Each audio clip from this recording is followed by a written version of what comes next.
kami dari Satuan Lalu Lintas Polres 50 Kota melaporkan telah terjadi bencana longsor menimbun badan jalan di Jalan Negara Sumbar Riau kilometer 160 dari arah Sumbar menuju Riau. Tepatnya di Jorong Simpang 3, Nagari Koto Alam, Kecamatan Pangkalan Kota Baru, Kabupaten 50 Kota, wilayah hukum Polres 50 Kota.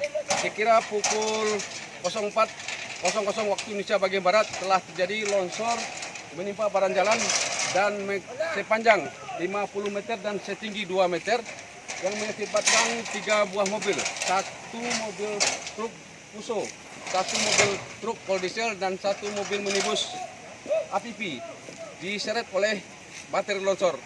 Jadi kami himbau kepada pengguna jalan untuk baik dari arah Riau maupun dari arah Sumbar untuk lebih bersabar dan berhati-hati. Kami sedang melakukan evakuasi baik materi longsor maupun evakuasi kendaraan yang terseret longsor. Demikian kami laporkan. Selamat pagi. Assalamualaikum warahmatullahi wabarakatuh.